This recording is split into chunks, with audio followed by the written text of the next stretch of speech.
कार्यकारी प्रधानमंत्री के बार बार अश्योर करने के बावजूद यहां हिंदुओं की जिंदगी हर पल खतरे के साए में।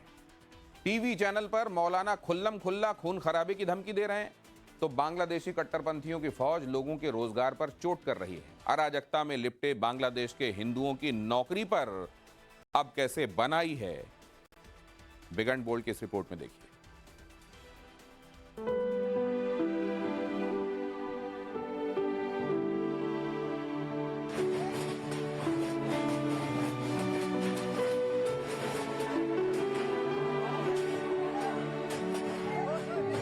তিনজন ওবার ভিতরে ঢুকে গেছে, যাইয়ে ওই দুইজন বাইরে ওর সঙ্গে খুব করতেছে, টর্চারি করতেছে, লাঠি গুটোগুটি করতেছে।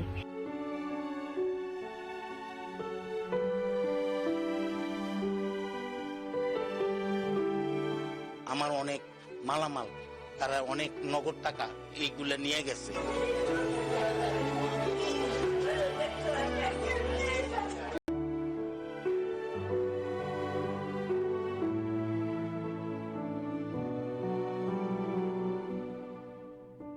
अंतहीन आक्रोश है, बेहिसाब वेदना है, लाचारगी की अति है। लरचती हुई आवाज में अपनी बेबसी की विवेचना करने वाले ये वे बांग्लादेशी हिंदू हैं जिनकी जिंदगी टकटकी पर टंगी हुई है, जिनके पुरखों की अपनी मिट्टी से मोहब्बत की कीमत ये जख्म सह कर चुका रहे हैं। इस्लामिक कट्टरपंथियों की नोक पर जी रहे ये सनातनी कतरों में जी रहे हैं, जिन्हें पिछले 1 महीने से किश्तों में तोड़ा जा रहा है, मारा जा रहा है, जिनके घर मंदिर जलाए जा रहे हैं। बांग्लादेशी हिंदुओं के इस दर्द के बीच अब इनके लिए धर्मांधों ने नया फरमान जारी कर दिया है। खूनी त्रासदी के बीच जो बांग्लादेश में हिंदू किसी तरह सांस ले रहे थे, उनकी दुकानों को तोड़ा फोड़ा गया, शोरूम में आग लगा दी गई और जो भी था उनका सामान उसे पूरी तरीके से नष्ट कर तहस नहस कर दिया।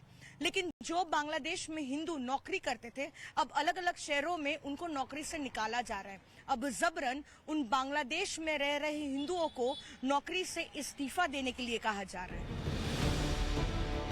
हिंदुओं से जबरदस्ती नौकरी छीनने का दावा किया है बांग्लादेशी मुल्क की विख्यात लेखिका तस्लीमा नसरीन ने। तस्लीमा ने सोशल मीडिया पर लिखा कि बांग्लादेश में हिंदू शिक्षक, डॉक्टर्स, पुलिस अधिकारियों को इस्तीफा देने के लिए मजबूर किया जा रहा है। मैंने लज्जा 32 साल पहले लिखी थी। लज्जा की कहानियां आज भी घटित होती हैं। हिंदुओं को परेशान किया जाता है, अपमानित किया जाता है और अंत में वे डर के कारण देश छोड़ने का फैसला करते हैं। मजहबी गुंडों के डर से अपना वतन छोड़ने वाली तस्लीमा नसरीन मौजूदा बांग्लादेश की तुलना उस अफगानिस्तान से कर रही हैं, जहां तालिबानियों ने तांडव कर उसे नर्क बना दिया था। जिस बांग्लादेश को अफगानिस्तान से भी बदतर बताया जा रहा है, वहां हिंदू विरोधी एजेंडा का विस्तार देने की ये तस्वीर चंद रोज पहले आई थी, जब हिंदुस्तान के सामानों के बहिष्कार का नारा लगाया जा रहा था।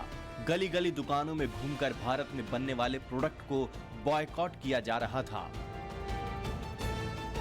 अब जब इस कड़ी को आगे बढ़ाते हुए नौकरी से जबरन इस्तीफा लिया जा रहा है, तब बांग्लादेश हिंदू, बौद्ध, ईसाई ओइक्या परिषद के महासचिव राणा दास गुप्ता बेहद परेशान हैं।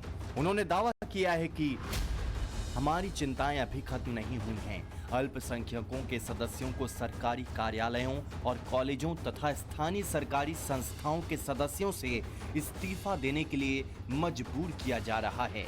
जबरन इस्तीफा लेने की प्रक्रिया शनिवार को शुरू हुई और कुछ स्थानों पर स्कूलों, विश्वविद्यालयों और नगर निगमों में अब भी जारी है।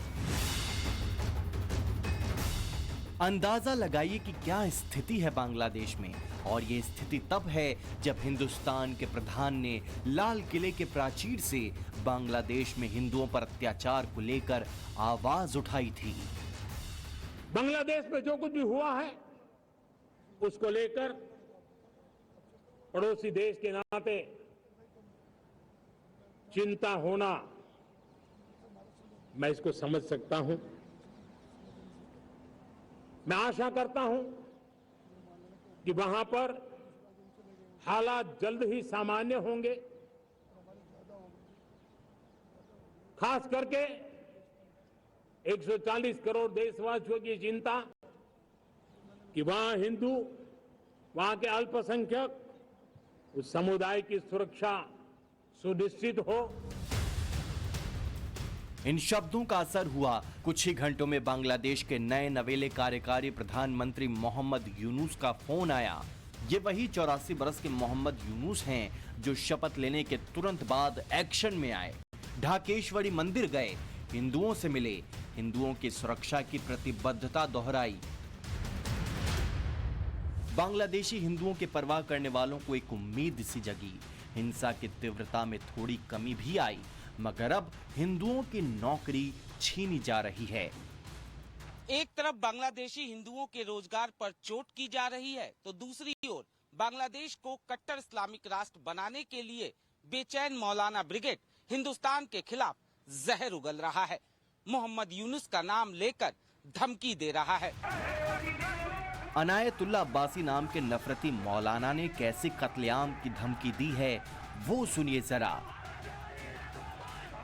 ভারতীয় আধিপত্যবাদের বিরুদ্ধে মোদি বিরোধী ভাস্কর্য বিরোধী আন্দোলনে বাংলাদেশের ইমানদাররা ইসলামপন্থীরা জীবন দিয়েছে।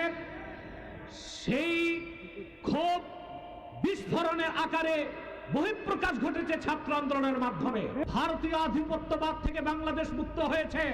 হাসিনার বিদায়ের মাধ্যমে দেশ একটি আযাব মুক্ত হয়েছে। মার্কিন আগ্রাসনের আযাব যেন বাংলাদেশে না আসে। ইউনুস সাহেবকে বলে দিচ্ছি, আলেম ওলামা পীর মাশায়েখদের সিদ্ধান্তের বাইরে যুক্তরাষ্ট্রের কোনো এজেন্ডা বাংলাদেশে বাস্তবায়ন করতে দেওয়া হবে না। সেজন্য প্রয়োজনে আরেকবার বাংলাদেশের মুসলমান রক্ত দিতে বাধ্য হবে। जहर उगलने वाला ये मौलाना उन जिहादियों की भावनाओं को अपनी शाब्दिक आंच पर उबाल रहा है जिन्होंने मुजीबुर रहमान की मूर्तियों के साथ उनके विचारों को खंड खंड कर दिया, जो बांग्लादेश को कट्टर इस्लामिक मुल्क बनाने के लिए बेचैन हैं। उन्हें कुछ यूं उकसा रहा है ये कठमुल्ला। মনে রেখো মুসলমান, আমি আজ এই নিরাশ নৈরাজ্যের মেঘে আচ্ছন্ন বাংলার মানুষকে সুসংবাদ দিচ্ছি। আমরাও যদি ইমানের পরীক্ষায় উত্তীর্ণ হতে পারি, ধৈর্যের সাথে যদি তাগুতকে মোকাবেলা করতে পারি, বাংলাদেশে পূর্ব দিগন্তে সূর্যোদিত হয়ে পশ্চিমে ডুবে তা যেমন সত্য, বাংলাদেশে ইসলামপন্থীদের বিজয় আসবে, হুকুমতে কোরআন কায়েম হবেই হবেই হবে, তাতে সন্দেহ নেই। जानते हैं आप, बांग्लादेश में त्रासदी के बीच लोगों को उकसाने वाला ये अनायतुल्लाह अब्बासी कौन है? जान लीजिए। ये नफरती मौलाना तहरीक खात्मे नबूवत नाम का संगठन चलाता है। भारत और हिंदुओं के खिलाफ जहर उगलने के लिए कुख्यात है। अपना नफरती टीवी चैनल चलाता है और उस पर काफिरों के कत्लेआम का ऐलान करता है। और सुनिए, इस मौलाना की बांग्लादेश की सरकार में ऊपर तक पहुंच है। कट्टरपंथियों का ये घोषित सरदार जाकिर नाइक को अपना आदर्श मानता है। और हाँ, इसके नफरती भाषण पर ब्रिटेन में बवाल हो चुका है। हिंदू और अहमदिया समुदाय के खिलाफ नरसंहारक भाषण देने वाला ये बांग्लादेशी मौलाना नास्तिक ब्लॉगर्स और धर्म त्यागियों का सिर कलम करने का आह्वान कर चुका है। पिछले दिनों इसने भारतीय सामानों के बांग्लादेश में बहिष्कार की बात कही थी। আর দাদাগিরি চলবে না, বাংলাদেশকে সমীহ করে চলতে হবে। যারা ভারতের দালালি করেছিল তাদেরকে বাংলাদেশের মানুষ লাল কার্ড দেখিয়ে দিয়েছে। ভারতের দালালি যারাই করবে বাংলাদেশের মানুষ তাদেরকে বয়কট করবে। इस बार जब शेख हसीना की खिलाफत शुरू हुई, शेख हसीना सत्ताहीन होकर हिंदुस्तान पहुंच गई, तो इसके गुर्गों ने गली गली घूमकर इसके भारतीय सामानों के बहिष्कार को विस्तार दिया। अपनी नफरती सोच को आकार देने के लिए कट्टर मौलाना अफवाह को आधार बनाता है। पिछले दिनों भी इसने यही किया था। ऐसे ही मौलानाओं के जहर का असर है कि बांग्लादेश जैसे मुल्कों में हिंदुओं पर बेहिसाब अत्याचार हो रहे हैं। 1951 में बांग्लादेश यानी तब के पूर्वी पाकिस्तान में गैर मुस्लिम आबादी 23.2% थी। यहाँ आखिरी बार 2011 में जनगणना हुई थी। उसमें सामने आया था कि बांग्लादेश में गैर मुस्लिमों की आबादी घटकर 9.4% हो गई है। हिंदू अमेरिकन फाउंडेशन का दावा है कि 1964 से 2013 के बीच 1 करोड़ से ज्यादा हिंदू बांग्लादेश छोड़कर भाग गए हैं। फाउंडेशन का कहना है कि हर साल 2,30,000 हिंदू बांग्लादेश छोड़ रहे हैं। एक बार फिर वही हो रहा है। बांग्लादेश से हिंदुओं को भगाने के लिए राष्ट्रीय स्तर पर मुहिम चल रही है। हिंदू ग्रैंड अलायंस का दावा है कि शेख हसीना के इस्तीफे के बाद ही बांग्लादेश के 48 जिलों में 278 ऐसी जगह थी जहां पर हिंदू और अल्पसंख्यकों पर हमले हुए। वहीं दूसरी ओर बांग्लादेश हिंदू बुद्धिस्ट क्रिश्चियन एकता मंच ने जो है ये दावा किया है कि 3 से लेकर 5 अगस्त के भीतर ही यानी कि 3 दिन में 205 हमले हुए थे सिर्फ हिंदुओं पर। जानलेवा हिंसा के बीच जो लोग जिंदा बच गए उनसे रोटी छीनी जा रही है, उन्हें नौकरी से निकाला जा रहा है, जबरन इस्तीफा लिया जा रहा है। और ये सब तब हो रहा है जब अनायतुल्लाह अब्बासी जैसा मौलाना खुल्लम खुल्ला हिंदुस्तान के खिलाफ वहां बोल रहा है, खून बहाने की धमकी दे रहा है। यही वजह है कि बांग्लादेश में रह रहे हिंदुओं को लेकर तमाम हिंदुस्तानी अब भी फिक्रमंद है। Bureau report, times now, Navbharat.